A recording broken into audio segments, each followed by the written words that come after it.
दोस्तों नमस्कार। आज की इस वीडियो में बात करेंगे कि 2024 के लिए जो बिहार बोर्ड ने मॉडल पेपर जारी किया है उसका हम संस्कृत गद्यांश किस प्रकार हल करते हैं, या अगर परीक्षा में संस्कृत गद्यांश आ जाए तो उसको किस प्रकार हम डीलिंग करेंगे। ठीक है, तो बेहद ही आसान शब्दों में सीखेंगे।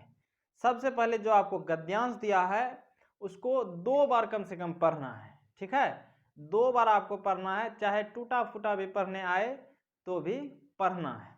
ठीक है, तो सबसे पहले पढ़ते हैं।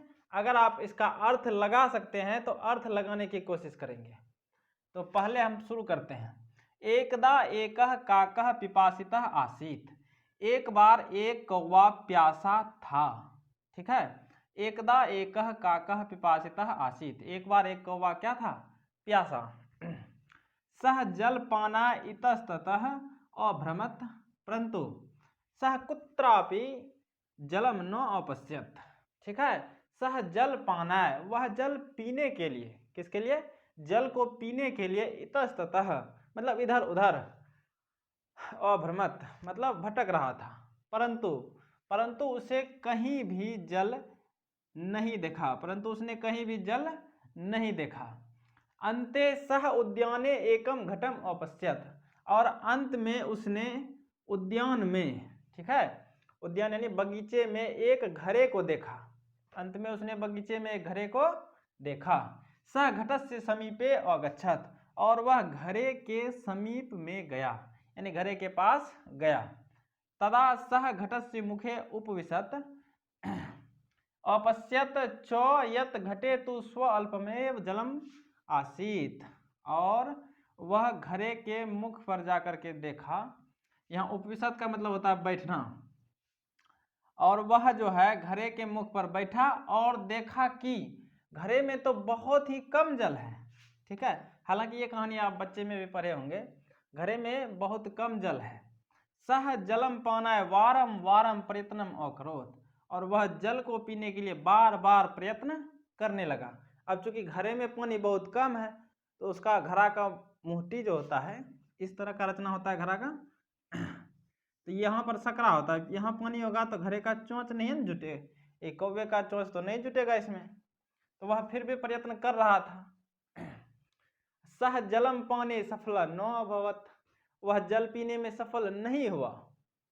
तथापि सह निराशः न अभवत, फिर भी वह निराश नहीं हुआ। देखिए, हम लोग कोशिश करते हैं, सफलता नहीं मिलती है तो निराश हो जाते हैं, और यह कौवा जो है जल पीने में सफल नहीं हुआ, फिर भी वह प्रयत्न करते रहा। ततः स एकम उपायम अचिंत्यत, उसके बाद उसे एक उपाय सूझा या सोचा। सह पाषाणस्य खंडानी घटे अक्षिपत। सह पाषाणस्य, वह पाषाण मतलब छोटा छोटा टुकड़ा जो होता है पत्थर का, वह पत्थर के टुकड़े को घड़े में डालने लगा। छोटे छोटे टुकड़े को घड़े में क्या करने लगा? डालने लगा।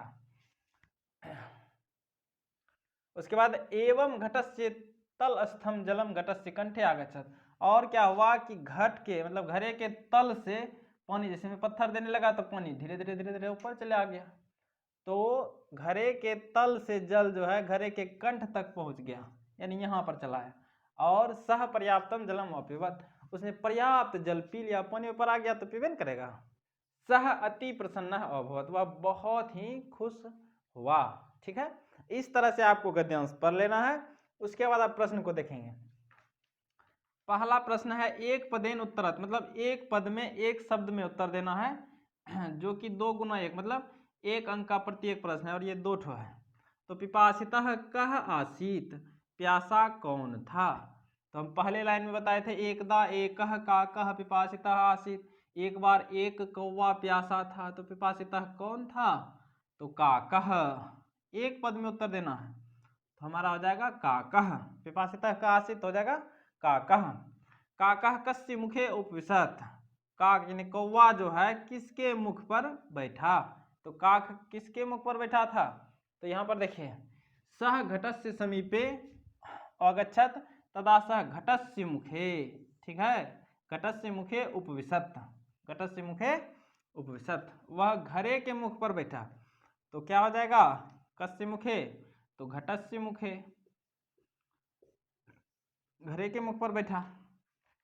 अब मान लीजिए हमको नहीं आता है कि पिपासिता का आशय, इसका अर्थ नहीं आता है, तो खोजेंगे पिपासिता इसमें कहाँ दिखाई दे रहा है, तो पिपासिता यहाँ दिखाई दे रहा है, इसके बगल में ये हमारा उत्तर हो जाएगा। फिर उपविशद से संबंधित है, काका कस्य मुखे उपविशद, तो कम से कम 2-3 वर्ड खोजना है, मुखे उपविशद काका। तो यहाँ पर देखिए मुखे है उपविशद है, तो मिल गया, तो इसी जगह का उत्तर होगा, तो ये हमारा घटस्य से भर देंगे। इसके बाद हमारा है पूर्ण वाक्येन उत्तरत, कि पूर्ण वाक्य में उत्तर दीजिए। ये 2 अंक का 2 प्रश्न आएगा, तो 2 दूनी 4, 2 6 और 1 गद्यांश का शीर्षक, यानी 7 अंक का ये हमारा 1 गद्यांश आता है और 1 गद्यांश 6 अंक का। तो इसको देखिए, स्व अल्पम जलम दृष्टवा काकः किम अकरोत्, तो कम जल को देख करके कौवे ने क्या किया, वह घरे में जो कम जल देखा तो वह देख करके क्या किया। तो यहाँ पर देखिए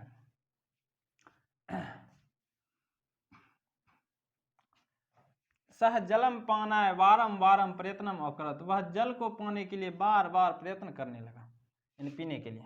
तो वही लिख देंगे स्वल्पम। देखिए यहाँ पर अगर आपको ग्रामर चेंज करने आता है तो ग्रामर चेंज कर दीजिएगा, नहीं करने आता है तो यही लाइन आपको पूरी तरह से लिख देना है, ये भी आपका सही है। तो स्वल्पम हमको अभी ग्रामर चेंज कर देते हैं, जलम दृष्टवा काकः वारम वारम प्रयत्नम अकरोत्।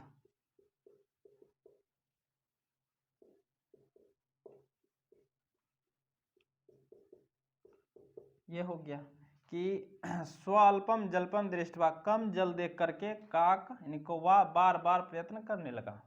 ठीक है, या आप ये डायरेक्ट लिख सकते हैं सह जलम पाना है वारम वारम प्रयत्नम अकरोत्, ये भी सही है।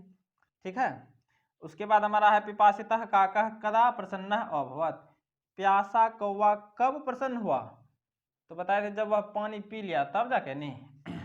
तो सह पर्याप्तम जलम अपिबत सह अति प्रसन्नः अभवत्।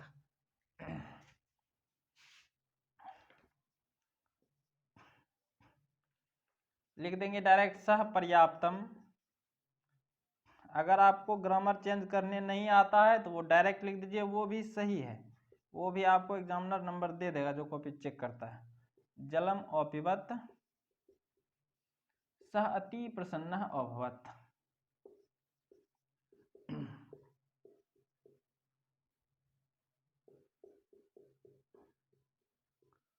या थोड़ा सा यहाँ पर चेंज कर सकते हैं, काकः दे दीजिए, काकः अति प्रसन्नः अभवत्, काकः पर्याप्तम जलम अपिबत, काक मतलब कौवा जो है पर्याप्त जल पी करके अत्यंत प्रसन्न हो गया। बस आपका ये 2-2-4 अंक का कहानी खत्म। अब ये शीर्षक, अस्य गद्यांशस्य एकम समुचितम शीर्षकम लिखत, इस गद्यांश का एक समुचित मतलब सबसे उचित शीर्षक लिखना है। तो शीर्षक लिखना हम बताए थे हिंदी में भी, इससे पहले जो हिंदी का बनाए थे तो उसमें बताए थे ये बेहद आसान शीर्षक लिखना होता है। आपको इस गद्यांश में देखना है सबसे ज्यादा बार चर्चा किसके बारे में किया गया है, बस वही हमारा शीर्षक। तो यहाँ पर जब हम पढ़ रहे थे तो खाली प्यासा कौवा के बारे में बात चल रहा था, तो इसका सबसे अच्छा शीर्षक हमारा हो जाएगा पिपासितः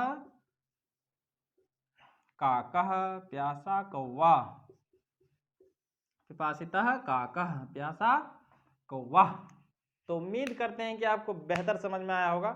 तो आज के लिए दीजिए मुझे इजाज़त, अपना ख्याल रखें, बड़ों का सम्मान करें। जय हिंद, जय भारत।